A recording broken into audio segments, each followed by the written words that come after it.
মানুষের এই সংসারে জীবনযাপন করার জন্য কিছু জিনিসের প্রয়োজন পড়ে। এমন কিছু আবেগ, এমন কিছু বস্তু আছে যেগুলো তার প্রয়োজন হয়। কিন্তু সবথেকে বেশি যে জিনিসটা তার প্রয়োজন হয় সেটা হলো সম্মানের। আমাদের ভালো লাগে যখন কেউ আমাদের সম্মান করে। আমরা কাউকে সম্মান করলে তারও সেটা ভালো লাগে। কিন্তু আপনি দেখবেন যে সংসারে বেশিরভাগ মানুষ দুটি মাপদণ্ডের ভিত্তিতে সম্মান করেন, হয় বয়স দেখে করেন বা উপার্জন দেখে, অর্থাৎ সেই ব্যক্তি কতটা উপার্জন করেন। এবার ভেবে দেখুন, এটা আবশ্যক নয় কারোর বয়স যদি বেশি হয় তার বুদ্ধিও ততটাই বেশি হবে। আবশ্যক এটাও নয় যে কোনো ব্যক্তি যদি অত্যন্ত ধনী হন বা তার মনও নির্মল হবে বা তিনি সৎকর্ম করবেন বা এমন কোনো কর্ম করবেন যাতে উনি সম্মান লাভ করতে পারেন। হতে পারে উনি ধনী কিন্তু দুশ্চরিত্র। সেই জন্য বয়স বা উপার্জন দেখে কোনো ব্যক্তিকে সম্মান করবেন না, কর্ম দেখুন। যদি গভীরভাবে ভেবে দেখেন তাহলে দেখবেন যদি কোনো মানুষ কোনো সৎকর্ম করেন তাহলে তার প্রতি হৃদয় থেকে সম্মান জাগ্রত হয়। এটাই হলো সেই সম্মান যা অর্জন করতে হবে। বয়স আজ আছে, কাল আরো বৃদ্ধি পাবে। উপার্জন আজ আছে, কাল সেটা কমে যেতেও পারে। কিন্তু যদি আপনি নিরন্তর শুভকর্ম করতে থাকেন তাহলে আপনি মৃত্যুর পরেও অমর হয়ে থাকবেন। আসুন আমার সাথে ভালোবেসে বলুন, রাধা রাধা। জীবনে তিনটি গুণ অত্যন্ত প্রয়োজনীয়: শ্রদ্ধা, বিনম্রতা, যোগ্যতা। যদি জ্ঞান লাভ করতে চান তাহলে শ্রদ্ধার প্রয়োজন, যদি মান লাভ করতে চান তাহলে স্বভাবে বিনম্র হওয়া প্রয়োজন, আর যদি মনোবাঞ্ছিত স্থান লাভ করতে চান তাহলে যোগ্যতার প্রয়োজন। বিষয়টা সহজ। শ্রদ্ধা আপনাকে জ্ঞান দেবে, নম্রতা আপনাকে মান, আর যোগ্যতা উচিত স্থান দেবে। কিন্তু যদি আপনি এই তিনটি গুণ সম্মিলিত করেন তাহলে এমন কিছু লাভ করবেন যা এই সব কিছুর থেকে অনেক ঊর্ধ্বে। সম্মান। আর এ হলো সেই সম্মান যা প্রত্যেক মানুষের নিজের জীবনে লাভ করতে চেষ্টা করা উচিত। কারণ এই হলো সেই সম্মান যার কারণে আপনি চলে যাওয়ার পরেও এই সংসার আপনাকে ভালোবাসবে আর মনে রাখবে। আসুন আমার সাথে ভালোবেসে বলুন, রাধা রাধা। অনেক সময় আমরা জীবনে অনেক মানুষকে এমন বলতে শুনে থাকি যে আমি অসফল হয়েছি কারণ আমার সময় ভালো যাচ্ছিল না। আমি এই জিনিসটা লাভ করতে চাইছিলাম কিন্তু করতে পারলাম না কারণ আমার সময়টা ভালো যাচ্ছিল না। আমি আমার জীবনে ওই মহান কাজটা করতে চাইছিলাম কিন্তু করতে পারলাম না। কেন? কারণ আমার সময়টা ভালো যাচ্ছিল না। কিন্তু যে মুহূর্তে ভালো সময় আমার জীবনে আসবে আমি সব কিছু প্রাপ্ত করব। এমন প্রায় প্রত্যেকেই বলেন। আসুন একটা কথা বোঝা যাক। একজন মালিকে দেখুন, সে প্রত্যেক দিন গাছের সেবা করে, তাকে জল দেয়, তার যত্ন আত্তি করে। কেন? প্রত্যেক দিন সেই গাছ ফল দেয় না। সঠিক সময় এলে তবেই সেই গাছ ফল দেয়, কিন্তু প্রত্যেক দিন মালি তার সেবা করে, তাকে যত্ন করে। শুধুমাত্র তখন করে না যখন সেই গাছ ফল দিতে সক্ষম। আর যদি মালি গাছের যত্ন প্রতিদিন না করে তাহলে হয়তো সেই গাছ ফল দিতেই পারবে না। এটাই হলো আমাদের জন্য একটা শিক্ষা। যখন সময় আমাদের জন্য অপেক্ষা করে না তখন আপনি সময়ের জন্য কেন অপেক্ষা করছেন? ভালো সময়ের জন্য অপেক্ষা করবেন না। ভালো এবং শুভ কর্ম দ্বারা ভালো সময়কে নিজের কাছে টেনে আনুন। নিরন্তর কর্ম করুন, পরিশ্রম করতে থাকুন। শুভ সময় আপনা থেকেই আপনার কাছে আসবে। আসুন আমার সাথে ভালোবেসে বলুন, রাধা রাধা। পাপ এবং পুণ্য, এই দুই হলো সংসারের এমন দুই বিন্দু যাকে কেন্দ্র করে এই সংসারের চক্র ঘুরতে থাকে। আমরা যদি কোনো কর্ম বিচার করি হয় পুণ্য নয় পাপের দৃষ্টিভঙ্গি দিয়ে, এটা হয় পুণ্য না হলে পাপ। কিন্তু এই পাপ এবং পুণ্য এই দুই নির্ভর করে প্রত্যেক মানুষের ওপর, তার চিন্তাধারা, তার পরিস্থিতির ওপর। ধরুন এমন একজন মানুষ যিনি অনেক দিন ধরে বনে পথ হারিয়েছেন, অনেক দিন হয়তো উনি কোনো খাবার খাননি। এবার এমন পরিস্থিতি চলে এসছে যে এবার যদি উনি খাবার না খান তাহলে হয়তো জীবিতই থাকবেন না। আর এমন অবস্থায় ওনার সামনে যদি কোনো প্রাণী আসে তাহলে তাকে শিকার করা এটা কিন্তু তার কাছে পাপ নয়, এটা তো জীবিত থাকার একমাত্র উপায়। এটা তার কাছে পুণ্যসম। আর যদি আমি এমন একজন ব্যক্তির কথা বলি যিনি সরল, যিনি একটি সুখী, শান্ত, সুরক্ষিত জীবনযাপন করছেন, তার কাছে কিন্তু এটা পাপ। এইরকমই এই সংসারে ভিন্ন ভিন্ন পরিভাষা আছে পাপ এবং পুণ্যের। তার মধ্যে যদি আমি আপনাকে একটি সরল পরিভাষা দিই, সেটা হলো জীবনে যখনই কোনো কর্ম করবেন সেটা নিয়ে একটু ভেবে দেখুন যে এই যে কাজটা আমি করছি তার ফলে এই যে অন্য মানুষেরা আছেন এই সংসারে তারা কি দুঃখ পাবেন? যদি তারা দুঃখ পান তাহলে সেটা পাপ। যদি আপনি এমন কোনো কর্ম করেন যার ফলে অন্যরা প্রসন্নতা লাভ করেন, তাদের মুখে হাসি ফুটে ওঠে, যদি তারা প্রেরিত হন, জীবনে সামনে এগোতে পারেন, তাদের বিকাশ হয়, তাহলে এটা হলো পুণ্য। তাই জীবনে সবসময় পুণ্য করতে থাকুন আর আমার সাথে ভালোবেসে বলুন রাধা রাধা। বনস্পতি ফলনের জন্য আমাদের কিসের প্রয়োজন পড়ে? একটু ধরিত্রীর, একটু পরিশ্রমের, আর একটা বীজের। এবার যদি মানুষের কথা বলি তাহলে এখানে ধরিত্রী হলো মানুষের এই জীবন, যেখানে মানুষ নিজের ইচ্ছের ফল ফুল ফলন করতে চায়। পরিশ্রম হলো আমাদের কর্ম, আর বীজ হলো আমাদের নির্বাচন। আমাদের বেছে নিতে হবে যে আমরা কি বপন করব, আম নাকি খনি মনসা। এর মধ্যে আমরা কি পেতে চাই? রসালো ফলের ফলন চাই নাকি কাঁটার ফলন চাই, তা আমাদের উপর নির্ভরশীল।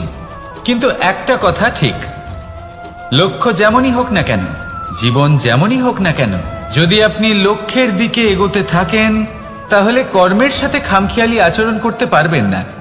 যদি আপনি এমন করেন তাহলে এটা আপনাকে একটা অনুচিত লক্ষ্যে পৌঁছে দেবে, সেটা কিন্তু নিশ্চিত। সবসময় এটা মনে রাখবেন, কর্মের সাথে খামখেয়ালি হবেন অর্থাৎ কর্মফলও আপনার সাথে খামখেয়ালি হবে। তাহলে নিষ্ঠার সাথে কর্ম করতে থাকুন আর নিজের লক্ষ্যকে প্রাপ্ত করুন।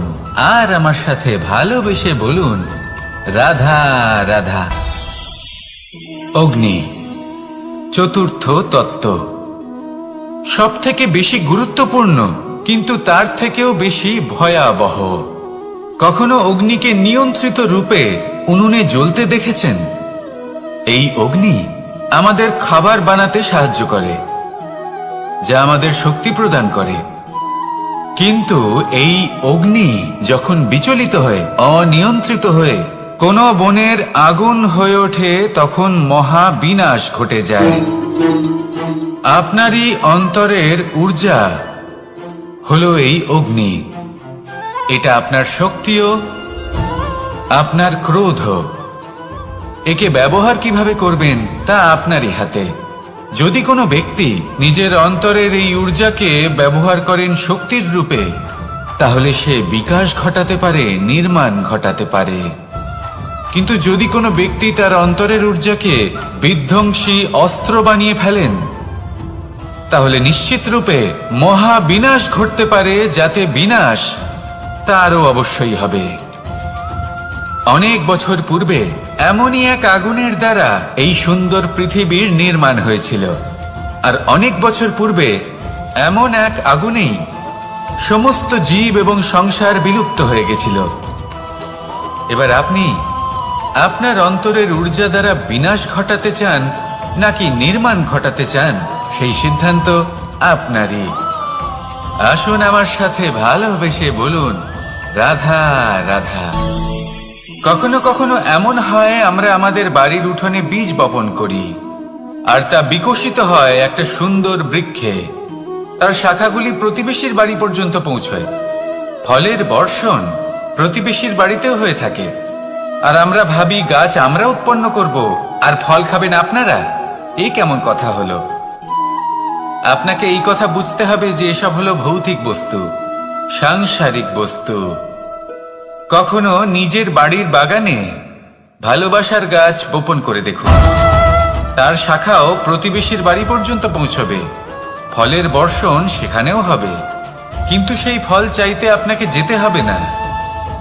সেই ফল দ্বিগুণ মাত্রায় আবার আপনার কাছেই ফিরে আসবে। তাই নিজের বাড়িতে আর নিজের মনে ভালোবাসার গাছ উৎপন্ন করুন। এই জীবন প্রসন্ন হয়ে বলবে, রাধা রাধা। অ দিয়ে অন্ত, আ দিয়ে আরম্ভ, এই দুইয়েরই রাশি সমান। যদি আপনি মন দিয়ে দেখেন তবে দেখবেন এদের সম্পর্ক খুবই নিবিড়। কিভাবে? যখন কোনো কিছু শুরু হয় এটা নিশ্চিত হয়ে যায় যে তা সমাপ্তও হবে। আরম্ভই যদি না হয় তা সমাপ্তও হবে না। যা আরম্ভ হয়েছে তার সমাপ্তি হলো অবশ্যম্ভাবী। এটাই হলো প্রকৃতির নিয়ম, একে এড়ানো যায় না। এবার এই কথা আমরা সকলে জানি। এবার মানুষ কি ভাবে যে সমাপ্তির পরে কি হতে পারে, এর উত্তর তাদের কাছে নেই। তাদের উচিত অন্য কোনো বিষয় ভাবা যা বেশি গুরুত্বপূর্ণ। এবার মানুষ এটা জানে না যে মৃত্যুর পরে কি হতে পারে, কিন্তু এই কথা অবশ্যই জানে যে জন্ম থেকে মৃত্যু পর্যন্ত এই সময়, যাকে আমরা জীবন বলে থাকি, এই সময় আমরা কর্ম করতে পারি। এই কথা তো আমরা জানি। তাহলে এমন কি কর্ম করা যেতে পারে যা আমাদের সমাপ্তির পরও আমাদের প্রাসঙ্গিক করে রাখতে পারে, এই বিষয়ে ভাবা উচিত। যে জন্মগ্রহণ করেছে তার মৃত্যু হবেই, এটা সাধারণ বিষয়। কিন্তু ইতিহাস আজও সেই সকল মানুষজনকে স্মরণ করেন যাদের এই সংসার তাদের মৃত্যু নয়, বরং তাদের জীবনকালে যে কর্ম তারা করেছেন তার দ্বারা মনে রাখেন। সেই কর্মের কারণে এই সংসারে তাদের নাম, তাদের কর্ম, তাদের ব্যক্তিত্ব, তাদের কীর্তি অমর হয়ে থাকে এবং থাকবে। আপনার কাছে এতটা সময় নেই যতটা আপনার মনে হচ্ছে আপনার কাছে আছে। সেই জন্য যত শীঘ্র সম্ভব শ্রেষ্ঠ কর্ম করুন, যতটা পারবেন ততটা অধিক সুকর্ম করুন। এই সংসারে নিজেকে অমর করে তুলুন আপনার মৃত্যুর পরেও, আর আমার সাথে ভালোবেসে বলুন, রাধা রাধা। ওমা, এ কি?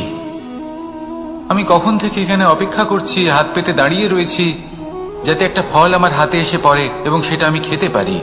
কখন থেকে অপেক্ষা করছি, কিন্তু সেটা হচ্ছেই না। এবার আপনি বলবেন যে এসব কি বলছি, এ কি অদ্ভুত কথা বলছি।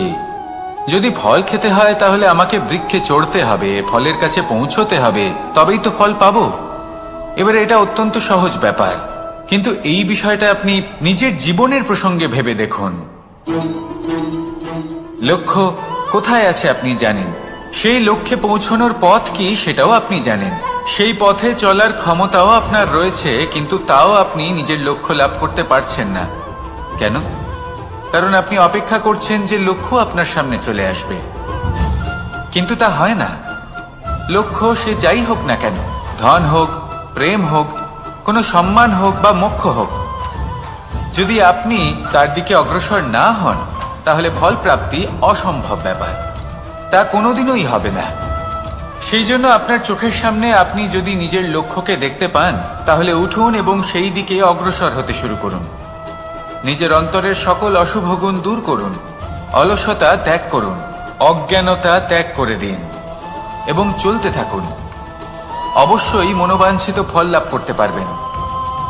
মনে রাখবেন, চলতে থাকলে তবেই লক্ষ্য প্রাপ্তি হবে। অপেক্ষার দ্বারা শুধুমাত্র মৃত্যু লাভ হবে। আসুন আমার সাথে ভালোবেসে বলুন, রাধা রাধা। পাখি কখন জন্ম নেয়, কখন উড়তে শেখে, কখন বাসা বানাতে শেখে, কখন নিজের মৃত্যু লাভ করে, এসব আমাদের মধ্যে কেউ জানি না। কিন্তু পাখি একটা কথা খুব ভালো করে জানে, যে এই সংসারেও যা কিছুই করুক না কেন, এই সংসারের ওকে নিয়ে কিচ্ছু যায় আসে না। এবার আমরা কি করি? কোনো কাজ করার আগে আমরা এটা ভাবি যে এই সংসার যদি আমাকে দেখে ফেলে তাহলে কে জানে এই সংসার কি ভাববে, আমার প্রতিচ্ছবি কেমন তৈরি হবে কে জানে, কে জানে কি হবে আদি ইত্যাদি। এই সব ভাবনায় আমরা মগ্ন হয়ে যাই।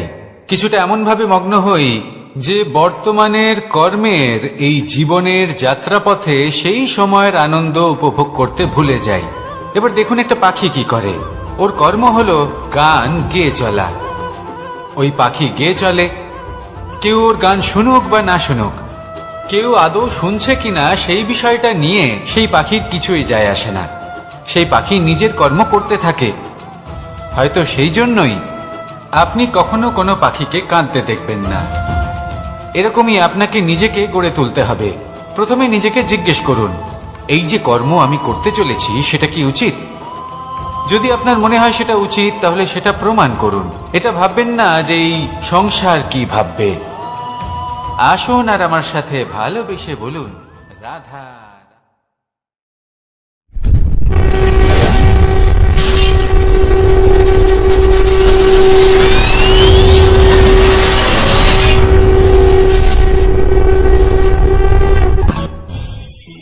আকাঙ্ক্ষা কখন লোভে পরিণত হয়ে যায় তা কেউ বলতে পারে না। এবার তার পরিণাম কি হতে পারে তাও আমরা কেউ জানি না। আজ আমি আপনাকে বলছি, কোনো ব্যক্তি সবথেকে বেশি ক্ষতির সম্মুখীন তখনই হয় যখন সে এটা মনে করে যে সে সবথেকে বেশি সুরক্ষিত স্থানে রয়েছে। সে ভাবে যে সে সেখানে সুরক্ষিত রয়েছে। সে তখন অসাবধান হয়ে পড়ে, আর তখনই তাকে জীবনের সবথেকে বড় ক্ষতির সম্মুখীন হতে হয়। নিঃস্ব হয়ে যাওয়ার পরিস্থিতি কোনো মানুষের জীবনে তখনই আসে যখন তার কাছে প্রচুর সম্পত্তি থাকে এবং সে তার থেকেও অনেক বেশি সম্পত্তি অর্জন করতে চায়। সেই অনেক বেশি সম্পত্তি অর্জন করার চেষ্টায় সে এমন কিছু করে বসে যার ফলে তাকে সমস্ত সম্পত্তি হারাতে হতে পারে।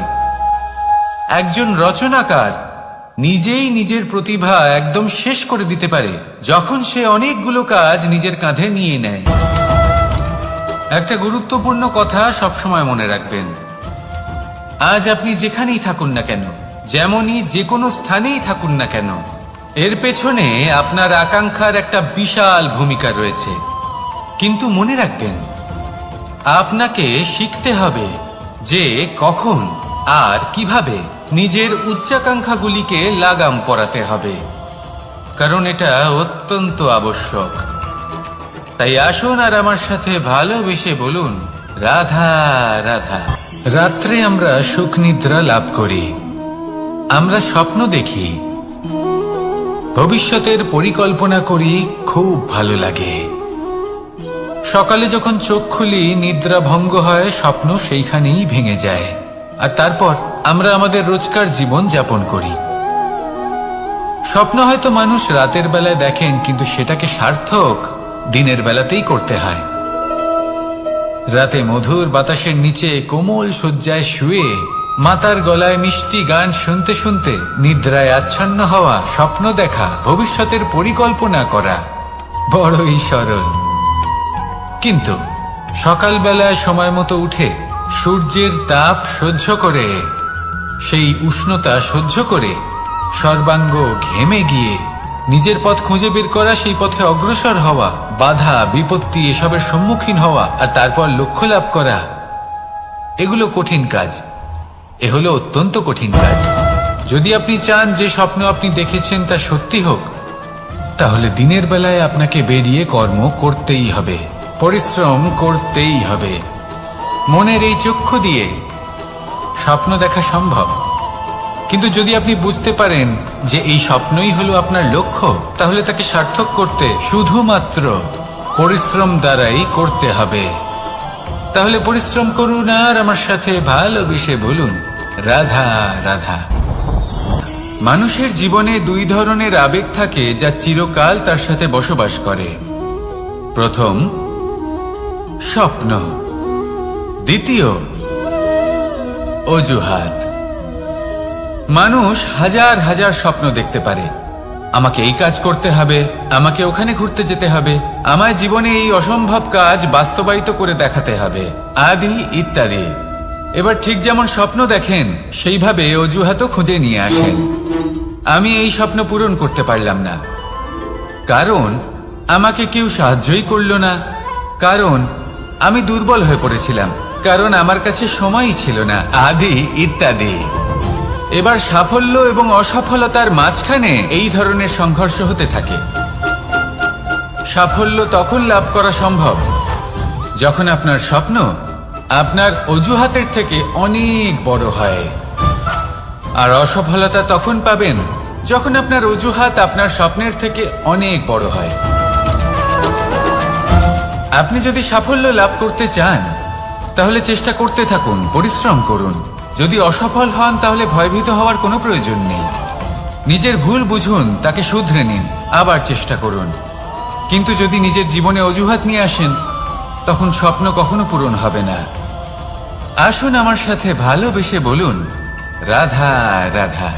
ভয়ের সাথে আমরা সবাই পরিচিত, কষ্টও আমরা সবাই পেয়েছি। কখনো কখনো আমরা অসুস্থ হয়ে পড়ি, আর এমন সময় হলে মাতার মমতা, কখনো বাবার স্নেহ, কখনো বন্ধুদের পাশে থাকার অনুভূতি আমাদের রোগ নিরাময়ে সাহায্য করে। কখনো যদি আমরা নিরাশ হয়ে পড়ি, তখন যদি আমাদের কোনো আপনজন আমাদের দুটো ভালো কথা বলে, তখন আমাদের মনোবল বেড়ে যায়। ঠিক তেমন সংসারের এই রঙ্গমঞ্চে যদি আপনি পীড়িত অনুভব করেন, কিছু শুভ কথা আলোচনা করুন, কিছু স্তুতি গান করুন, কিছু মুহূর্তের জন্য হলেও নিজের ইষ্টদেবের কথা স্মরণ করুন আর প্রার্থনা করুন। সাহস বাড়বে, শক্তিও বৃদ্ধি পাবে এবং সামনে এগিয়ে চলার পথও দেখতে পাবেন। তখন এই মন প্রসন্ন হয়ে বলবে, রাধা রাধা। কখনো কখনো অন্ধকারের সাথে লড়াই করার জন্য আমরা প্রদীপ জ্বালাই। এতে প্রথমে সলতে রাখি, তারপর তেল ঢালি, তারপর আগুন জেলে এটা প্রজ্বলিত করি। তারপর একটা সময় আসে যখন এই প্রদীপ নিভে যায়। কারণটা কি? কারণ কি এটা যে প্রদীপের প্রকাশমান হওয়ার ক্ষমতা সমাপ্ত হয়েছে? না, এই যে আগুন আমরা দেখতে পাচ্ছি, এই আগুনের জন্য যে শক্তির প্রয়োজন হয় তা আসে এই তেল থেকে। যদি এই তেল সমাপ্ত হয়ে যায় তাহলে এই প্রকাশ তাও সমাপ্ত হয়ে যায়। আর আমাদের জীবনে এই তেল হলো আমাদের কর্ম, আর এই আগুন আর এর দ্বারা উৎপন্ন হওয়া প্রকাশ আমাদের ভাগ্য। যত আমাদের কর্ম ক্ষীণ হতে থাকবে, আমাদের ভাগ্য সৌভাগ্য কোথাও না কোথাও লুপ্ত হয়ে যাবে। যে উজ্জ্বল ভবিষ্যৎ আমরা চাইছি তা কখনো লাভ করতে পারবো না যদি কর্ম না করি। ঠিক যেমন তেল ছাড়া অগ্নি উৎপন্ন হয় না, তেমনি কর্ম ছাড়া সৌভাগ্য হয় না। আর যেমন কর্ম তেমন ভাগ্য। তাই সবসময় কর্ম করতে থাকুন, কর্ম করা থামাবেন না। আর আমার সাথে ভালোবেসে বলুন, রাধা রাধা।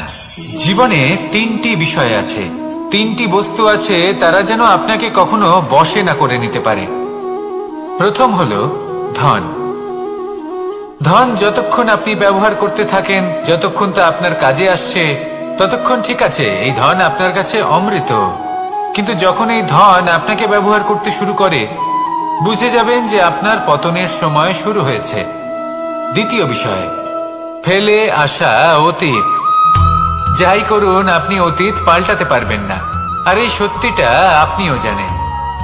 কিন্তু তাও এর বশবর্তী আমরা হয়ে পড়ি। আর যখন তাই হয়, তখন এই সংসারে আমরা যেখানেই যাই না কেন, যত বড়ই সুখ লাভ করি না কেন, সেই সব আমাদের কাছে তিক্ত বলে মনে হয়। তৃতীয় বিষয়, আপনার আশেপাশের মানুষ ভিন্ন ভিন্ন ধরনের মানুষ হয়, যাদের চিন্তা ভাবনা এবং দৃষ্টিভঙ্গি ভিন্ন ভিন্ন প্রকারের। যদি এদের বশবর্তী আপনি হয়ে পড়েন, তাহলে কেউ বলবে এটা করো, এটা ভালো। কেউ বলবে এটা করো না, ওটা করো, ওটা ভালো কাজ। কেউ বলবে এই দুটোই করো না, অন্য কিছু করো। এই কথাগুলিতে আপনি এতটাই জড়িয়ে পড়বেন যে আপনি লক্ষ্য ভ্রষ্ট হয়ে পড়বেন। তাই এই তিন বিষয় থেকে সাবধানে থাকবেন। যদি কোনো কিছু বশ করতে হয়, তাহলে আপনাকে বশ করতে হবে আপনার আজকে, নিজের বর্তমানকে।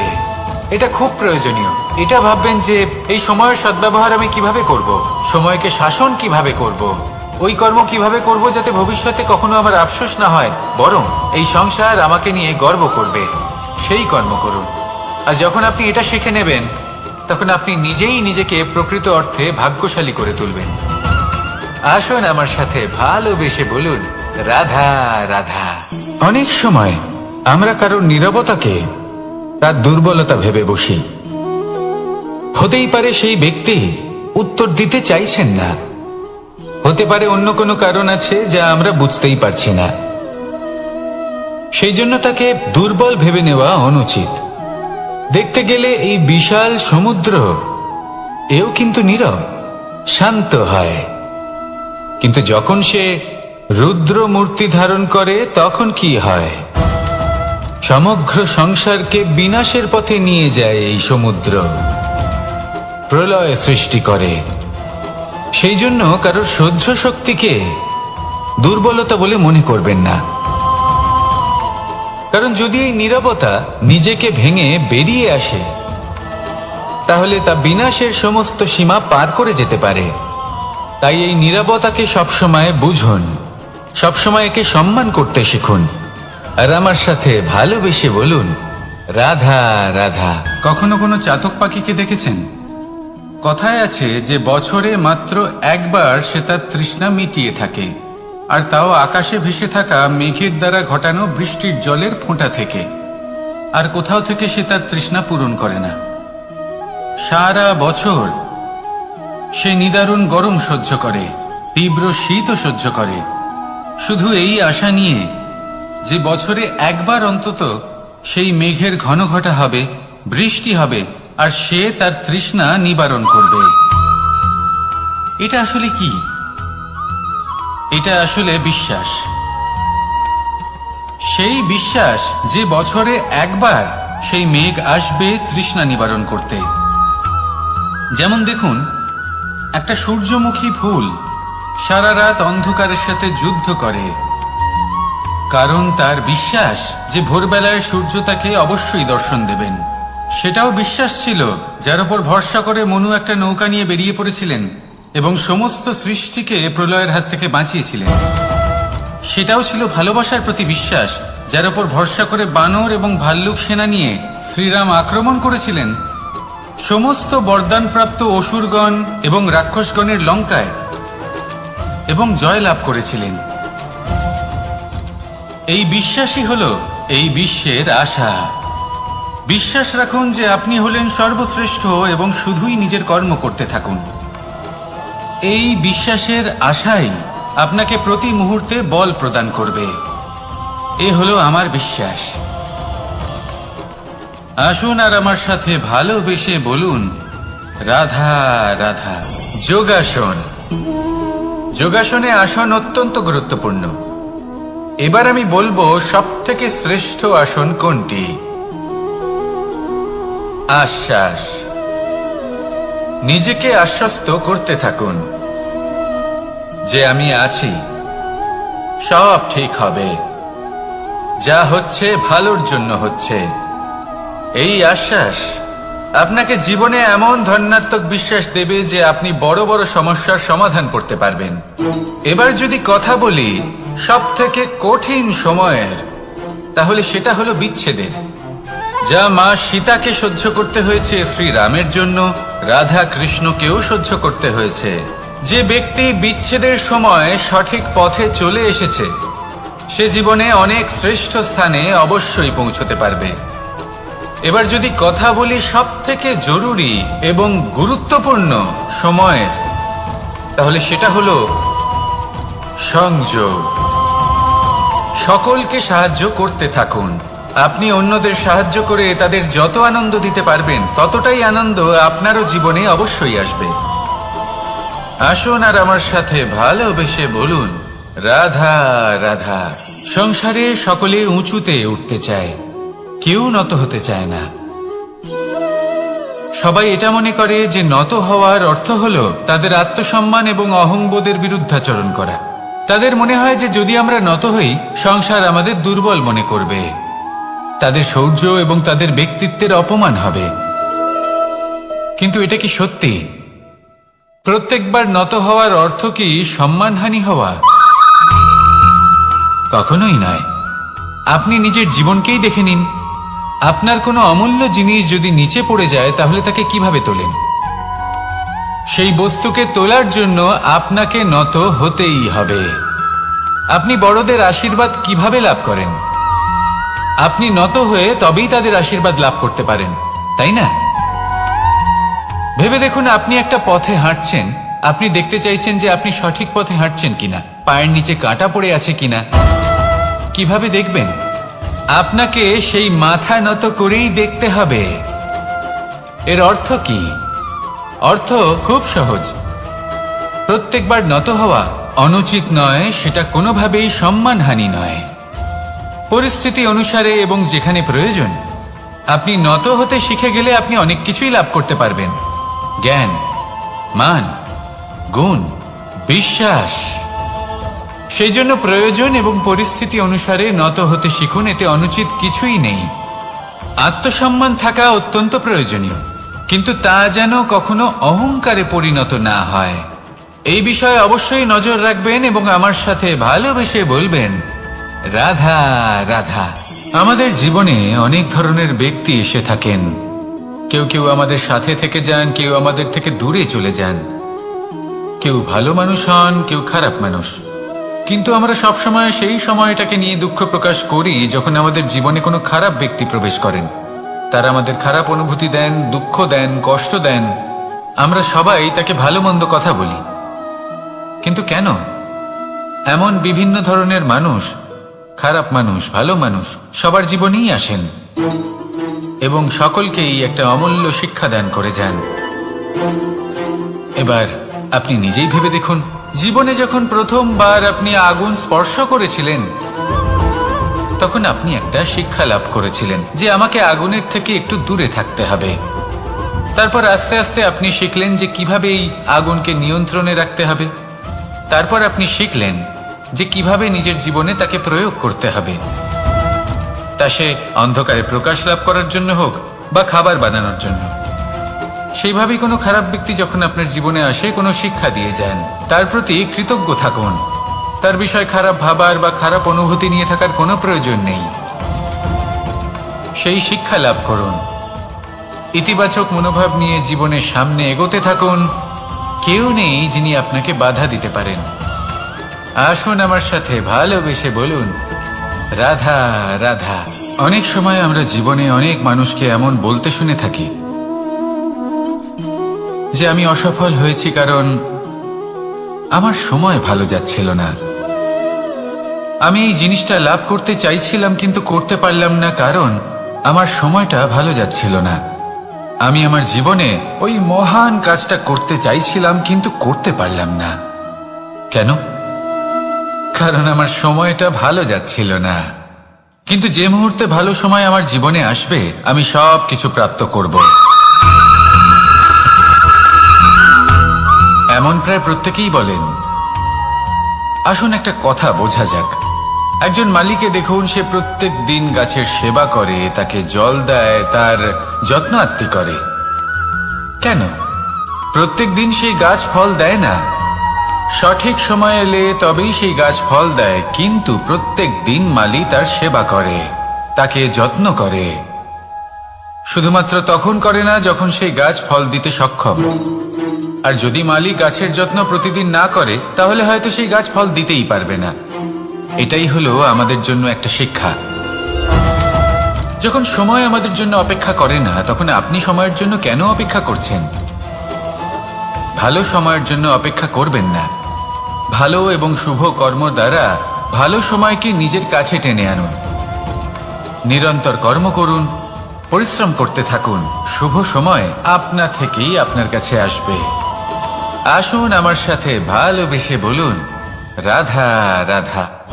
জীবনে এমন কিছু কাজ রয়েছে যা আমাদের কখনোই করা উচিত নয়, যেমন আশা করা। যদি আপনি আশা করেন আর আপনার আশা পূর্ণ না হয় আপনি খুবই কষ্ট পাবেন। এবার আপনি যদি প্রতীক্ষা করেন, করতেই থাকেন, আর সেই ব্যক্তি যদি না আসে তাহলেও খুব কষ্ট পাবেন। আর হলো তুলনা। আপনি যদি তুলনা করতে যান তাহলে এটাই ভাববেন যে হয় আমি বা অন্য কোনো ব্যক্তি, এই দুজনের মধ্যে কোনো এক ব্যক্তি নিকৃষ্ট। আর এই ভাবনাটাই হলো অনুচিত। যদি আমরা কথা বলি সেই সব বিষয়ে যা আমাদের করা উচিত, যেমন পরীক্ষা। এই পরীক্ষা সবসময় আমাদের আরো সফল করে তোলে, আরো শ্রেষ্ঠ করে তোলে, আরো উৎকৃষ্ট করে তোলে। আসন্ন মহাসংগ্রামের জন্য আমাদের প্রস্তুত করে তোলে এই পরীক্ষা। তাই এই পরীক্ষার থেকে কখনোই পালাবেন না, এর সম্মুখীন হন। আর হলো কর্ম। কর্ম করা কখনোই বন্ধ করবেন না। তুলনা করার বদলে কর্ম করুন, প্রতীক্ষা করার বদলে কর্ম করুন, আর আশা করার বদলে কর্মই করুন। জীবন সফল হয়ে যাবে। দেখুন, সবার শেষে সত্যি বলতে এই কর্ম আর এই পরীক্ষা, এই দুই আমাদের জীবনকে সুখী করে তুলতে পারে। আসুন আর আমার সাথে ভালোবেসে বলুন, রাধা রাধা। আমি অনেক সংখ্যক মানুষকে দেখেছি, তাদের কাছে অত্যাধিক জ্ঞান আছে, শিল্প আছে, ধন আছে, কীর্তি আছে, কিন্তু তারা এই সবকিছু নিজেদের কাছেই রাখেন, এই সমাজে বিতরণ করেন না। কারণ হলো ভয়। ওনাদের মনে হয় যে যদি আমি এই সবকিছু সমাজে বিতরণ করি, তাহলে সমাজ আমার শিল্প হোক, ধন হোক, জ্ঞান হোক, কীর্তি হোক, সবকিছু চুরি করে নিয়ে যাবে, আর তার বদলে আমি কিছুই পাবো না। এটা কিন্তু সত্য নয়। সত্য হলো এটাই যে যদি আপনি নিজেকে এই সংসারের প্রতি সমর্পিত করেন, তাহলে এই সংসার আপনার প্রতিও সমর্পিত থাকবে। আপনি শুধু ধন, জ্ঞান, কীর্তি, সম্মান পাবেন তাই নয়, বরং এই সমাজ আপনাকে নিজের চোখে হারাবে, মনের মধ্যে স্থান দেবে।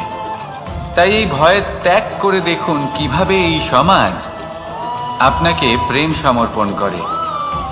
আসুন আমার সাথে ভালোবেসে বলুন, রাধা রাধা। মানুষের এই সংসারে জীবনযাপন করার জন্য কিছু জিনিসের প্রয়োজন পড়ে। এমন কিছু আবেগ, এমন কিছু বস্তু আছে যেগুলো তার প্রয়োজন হয়, কিন্তু সব থেকে বেশি যে জিনিসটা তার প্রয়োজন হয় সেটা হলো সম্মানের। আমাদের ভালো লাগে যখন কেউ আমাদের সম্মান করে। আমরা কাউকে সম্মান করলে তারও সেটা ভালো লাগে। কিন্তু আপনি দেখবেন যে সংসারে বেশিরভাগ মানুষ দুটি মাপদণ্ডের ভিত্তিতে সম্মান করেন, হয় বয়স দেখে করেন বা উপার্জন দেখে, অর্থাৎ সেই ব্যক্তি কতটা উপার্জন করেন। এবার ভেবে দেখুন, এটা আবশ্যক নয় কারোর বয়স যদি বেশি হয় তার বুদ্ধিও ততটাই বেশি হবে। আবশ্যক এটাও নয় যে কোনো ব্যক্তি যদি অত্যন্ত ধনী হন বা তার মনও নির্মল হবে বা তিনি সৎকর্ম করবেন বা এমন কোনো কর্ম করবেন যাতে উনি সম্মান লাভ করতে পারেন। হতে পারে উনি ধনী কিন্তু দুশ্চরিত্র। সেই জন্য বয়স বা উপার্জন দেখে কোনো ব্যক্তিকে সম্মান করবেন না। কর্ম দেখুন। যদি গভীরভাবে ভেবে দেখেন তাহলে দেখবেন যদি কোনো মানুষ কোনো সৎকর্ম করেন তাহলে তার প্রতি হৃদয় থেকে সম্মান জাগ্রত হয়। এটাই হলো সেই সম্মান যা অর্জন করতে হবে। বয়স আজ আছে, কাল আরো বৃদ্ধি পাবে। উপার্জন আজ আছে, কাল সেটা কমে যেতেও পারে। কিন্তু যদি আপনি নিরন্তর শুভকর্ম করতে থাকেন তাহলে আপনি মৃত্যুর পরেও অমর হয়ে থাকবেন। আসুন আমার সাথে ভালোবেসে বলুন, রাধা রাধা।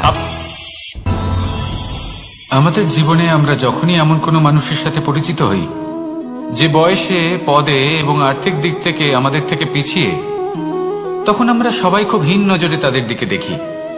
মনেই করি না যে সেই ব্যক্তির নিজস্ব একটা অস্তিত্ব রয়েছে, তার নিজেরও একটা মাহাত্ম্য রয়েছে। আমাদের মনেই হয় না যে আমাদের সামনে দাঁড়িয়ে থাকার যোগ্যতা আছে তাদের।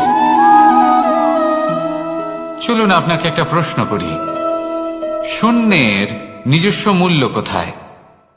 আপনি বলবেন কিছুই না। শূন্যের আবার নিজস্ব মূল্য কোথায়? কিন্তু যখন এই শূন্যই কোনো সংখ্যার সাথে এসে যুক্ত হয়ে যায়, কোনো অঙ্কের সাথে এসে যুক্ত হয়ে যায়, তখন তার মূল্য অনেক গুণ বৃদ্ধি পায়। অর্থাৎ এই শূন্যের মূল্য অবশ্যই আছে। আর আমাদের জীবনেও এমন কিছু ব্যক্তি থাকেন, তাদের দেখে মনে হয় যে এদের কোনো মূল্যই নেই, কিন্তু যখন এই ব্যক্তি কারোর সাথে এসে জুড়ে যান তখন তার মূল্য সেই ব্যক্তির বৃদ্ধি ঘটায়। এই সংসারে এমন কোনো ব্যক্তি নেই যার কোনো মূল্য নেই। যদি আমরা ধনুকের কথা বলি তাহলে তার জন্য একটি দড়ির প্রয়োজন হয় যেটি প্রত্যঞ্চা হিসেবে ব্যবহৃত হয়। যদি এই প্রত্যঞ্চা না থাকে তাহলে ধনুকের কোনো মূল্যই থাকে না। যদি প্রত্যঞ্চা না থাকে তাহলে ধনুকের অস্তিত্ব অসম্পূর্ণ থেকে যায়। এই সংসারে যে কোনো ব্যক্তি হোক বা যে কোনো বস্তু হোক, প্রত্যেকের নিজস্ব একটি মূল্য আছে। তার সম্মান করুন, সামনে অগ্রসর হন আর আমার সাথে ভালোবেসে বলুন, রাধা রাধা।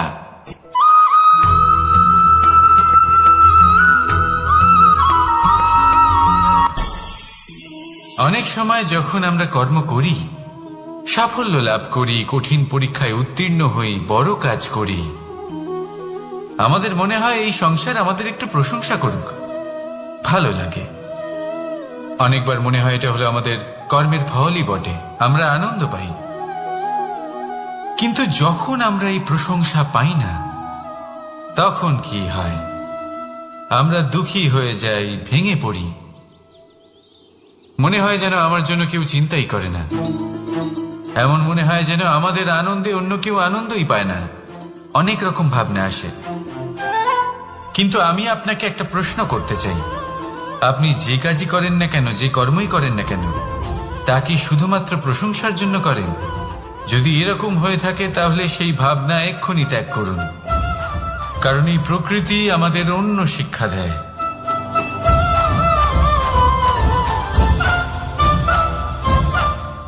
এই ফুলকে দেখুন, এই যে ফুলের সুবাস, যা আমার মনকে উচ্ছ্বসিত করে তোলে, মনে শক্তির সঞ্চার করে, এই সুগন্ধ। কিন্তু ভেবে দেখুন, ফুলের কিন্তু এই কাজ করার জন্য কোনো প্রশংসারই প্রয়োজন হয় না। এটাই হলো প্রকৃতির শিক্ষা। যিনি সৎ হন, সৎকর্ম করেন, তার কোনো প্রশংসার প্রয়োজন হয় না, কারণ ওনার কর্মই হলো ওনার সুবাস। মনে রাখবেন, আতর নকল ফুলে দেওয়া হয়, প্রকৃত ফুলের তার কোনো প্রয়োজন হয় না। সেইভাবেই আপনিও কর্ম করতে থাকুন শুভ চিন্তা নিয়ে। এই মনকে সব সময় শান্ত রাখুন, স্বচ্ছ রাখুন। যদি এরকম করেন তাহলে আপনার কর্ম এমন সুবাস ছড়াবে যে আপনার জীবনে শুধু এবং শুধুমাত্র আনন্দই থাকবে। তাহলে এই আনন্দ সহকারে বলুন, রাধা রাধা।